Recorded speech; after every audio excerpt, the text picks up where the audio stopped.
వెలుగు. ఇక శిథిలాల కింద చిన్నారి ఊపిరి, 18 రోజుల పసికందు సురక్షితం, వెనుజువేలా విలయంలో అద్భుతం, క్షేమంగా బయటకు తీసుకొచ్చిన రక్షక సిబ్బంది. చూయించగట్టు జరా ఉండకూడదు.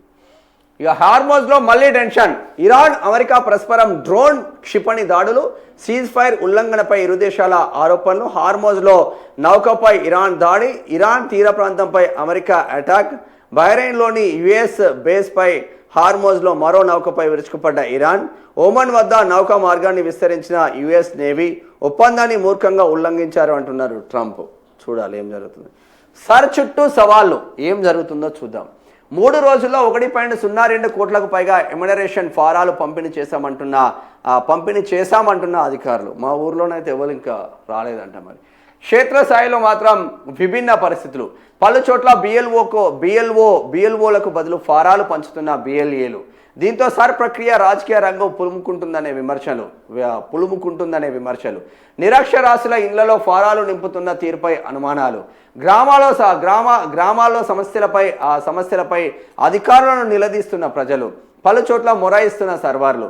ఇంకొన్ని చోట్ల ఓటర్ల మ్యాపింగ్ జరగక ఇబ్బందులు.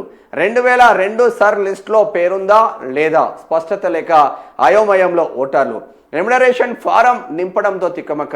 ఒకే ఫారంలో కొందరికి 2 అడ్రస్లు. ఇటు బిఎల్ఓలు అటు ఓటర్లలో అవగాహన లోపంతో నెమ్మదించిన ప్రక్రియ.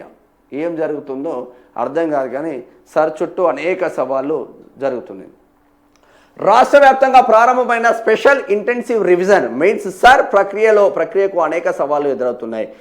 జూన్ 25 నుంచి 27 వరకు కేవలం 3 రోజుల్లోనే ఇంటింటి సర్వే ద్వారా రికార్డు స్థాయిలో 1,02,75,000 ఎమ్యునరేషన్ ఫారాలను పంపిణీ చేసినట్టు అధికారిక గణాంకాలు చెబుతున్నప్పటికీ క్షేత్రస్థాయిలో మాత్రం భిన్నమైన పరిస్థితులు కనిపిస్తున్నాయి.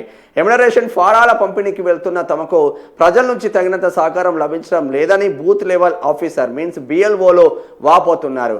సిబ్బందితో పాటు ప్రజల్లోనూ అవగాహన లోపం స్పష్టంగా కనిపిస్తుందని, దీనికి తోడు సిబ్బంది కొరత సర్ ప్రక్రియకు ప్రధాన అవరోధంగా మారుతుందన్నారు.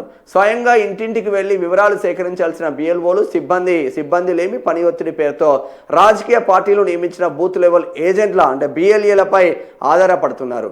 పలు ప్రాంతాల్లో బిఎల్ఓలకు బదులు బిఎల్ఏలు ఇంటింటికి వెళ్లి ఓటర్లను ఎమ్యునరేషన్ ఫారాలు ఇస్తున్నారనే ఆరోపణలు వస్తున్నాయి.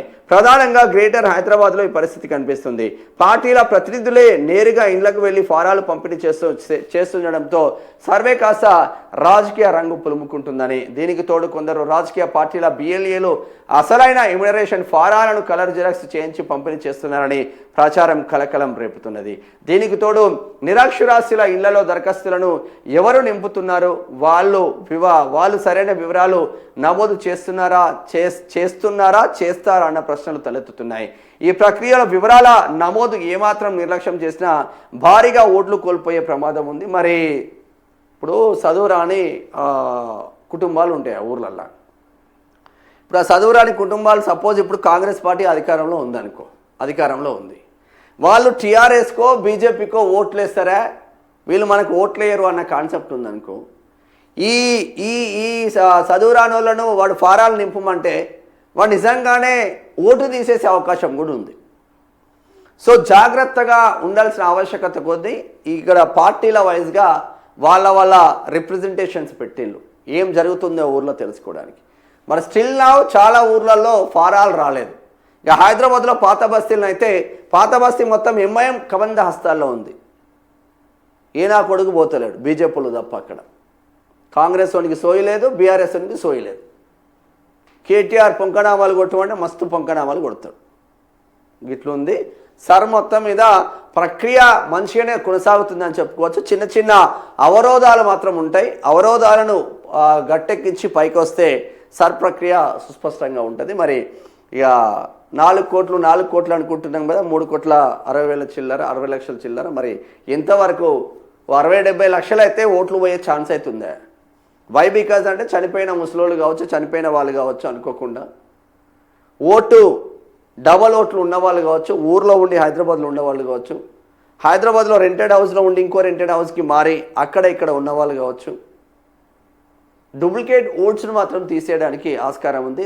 అది పోతే ఒక 60-70 లక్షల ఓట్లు పోయే ఛాన్స్ ఉంది.